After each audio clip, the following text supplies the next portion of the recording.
So the energy of an electromagnetic radiation is directly proportional to the frequency of that radiation, whereas it is inversely proportional to the wavelength of the radiation. Like for example, if the wavelength increases, definitely the energy of that particular radiation will decrease. So we can also say that the energy of a radiation depends upon the frequency and wavelength as well of the radiation. It is directly proportional to the frequency, whereas inversely proportional to the wavelength of the radiation. The SI unit of energy is joules, and it is also represented as kilojoules per mole in many of the cases. Now, after knowing that the energy has a correlation with the frequency of the radiation as well as the wavelength of the radiation, we now try to understand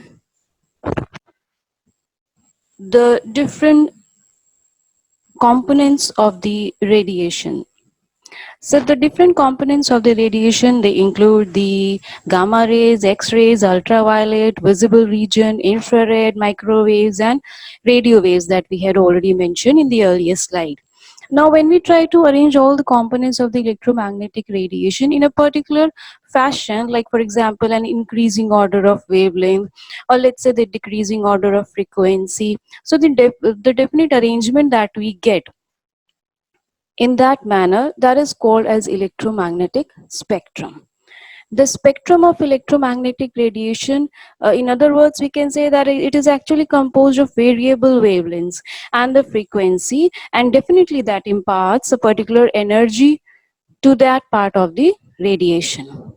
Now, if we try to understand electromagnetic spectrum more closely, we see that it is composed of the gamma rays. Definitely, the gamma rays consist of a particular amount of energy. Fine. The X-rays, they also carry their definite pattern of energy because they are made up of a particular range of wavelength of radiation. Fine. The visible light, microwave, radio waves, they all carry a definite pattern of energy, definite amount of energy range. Why? Because they are made up of a range of particular wavelength.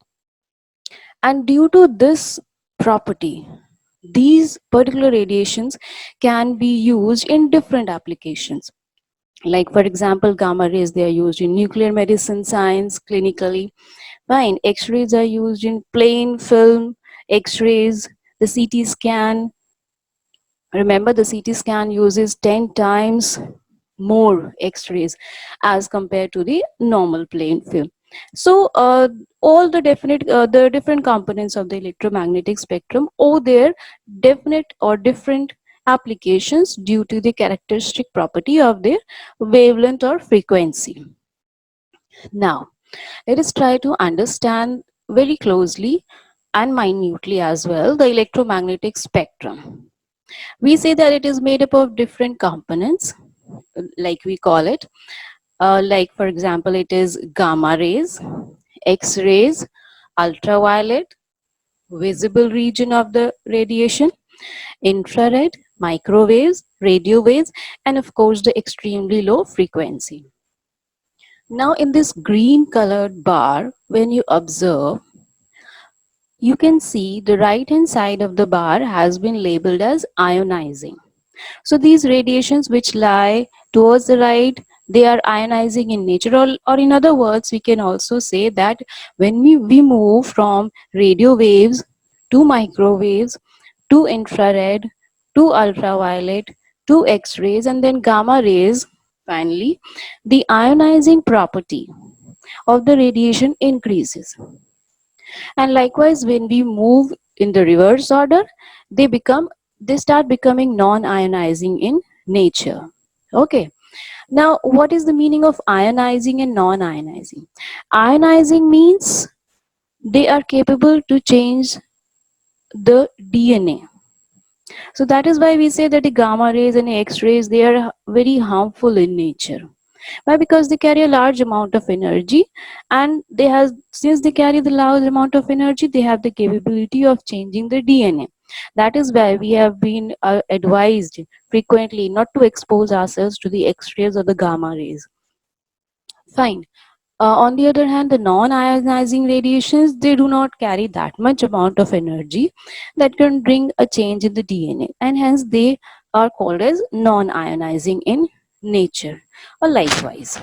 Okay, now you can see the visible part of the radiation. It is made up of the visible spectrum with all the beautiful colors we can see, and each color has its own particular frequency value or a particular wavelength value.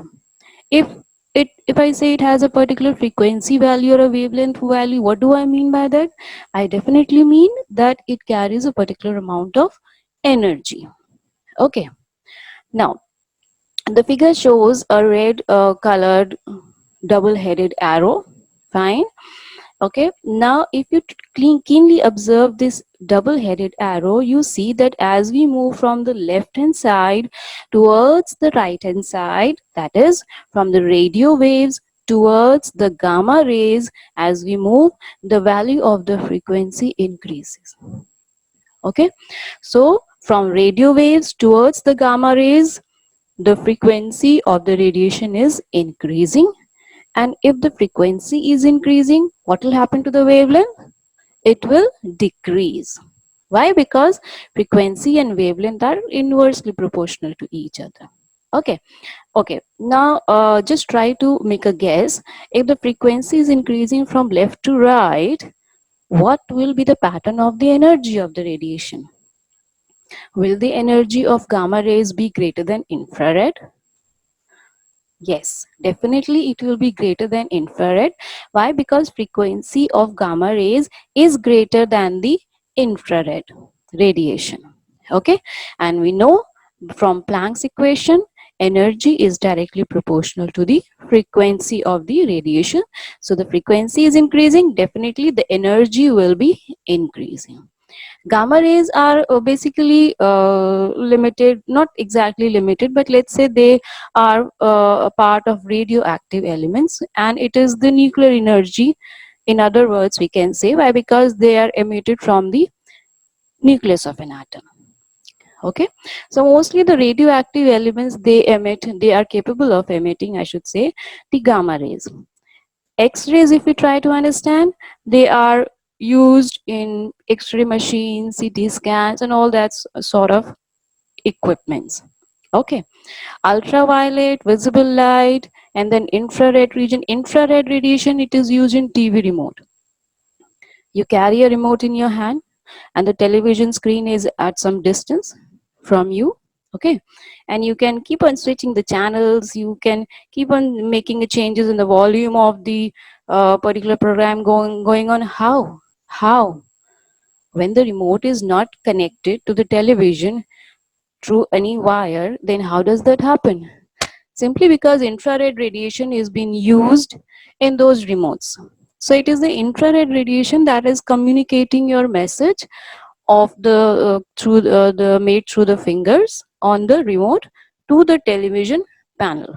Okay, microwaves and radio waves, they all are used in cell phones, TVs, radar, and so on. Okay, so this is the electromagnetic spectrum. If we just make a crisp of all the applications of the different part of the radiation, we again come to see that the gamma rays are there, X-rays are there, visible light or the daylight is there. They all come under the category of highly ionizing radiation, and hence they can cause damage to the DNA when exposed for a longer period of time, and of course with a higher intensity. Okay, when we move towards the left hand side, we have microwaves, radio waves, and so on and so forth. These are all non-ionizing radiation. Why? Because they are not capable of changing any, making any change to the DNA. Because why? Because they don't carry that much amount of energy sufficient enough to bring the change in the DNA of any being. Okay, microwaves are used in mobile phones, the 3G, 4G, 5G that we are using in our mobile phones nowadays. We are very into all these things. Oh, my phone carries a 6G, it has moved to 7G. Okay, where is these all G's coming from? Why? Because from the help of microwaves. TV, radio signals, Wi-Fi router, okay, we're having online classes, most of you must be using Wi-Fi. Okay, where is it from? Microwaves, from the application of microwaves. Okay, and these are all non-ionizing radiations. Fine. So that's a little bit of the story of the electromagnetic spectrum, and we know that the electromagnetic radiation is capable of moving through the vacuum, whereas the other radiations, they do not require that medium. This is just a crisp of all the most of the radiations. Gamma rays, as we mentioned, they are emitted from the nucleus of the radioactive elements, and since they carry a very large amount of energy, so they're very harmful to us. Okay, ultraviolet rays, of course, it has a high radiation, but the energy, high energy radiation it is, but the energy is not that sufficient amount that can bring a break in our bonds in the DNA. So it does not cause that damage to our DNA. Okay, we have the visible light, infrared radiation, and so on. And yes, of course, ultraviolet radiations, when we expose ourselves to the ultraviolet radiations for a longer period of time with high intensity, of course, that can definitely bring a change in us, right? Because we can hear these skin cancers, it can cause skin cancers. That is why it is harmful in high intensity over a long period of time.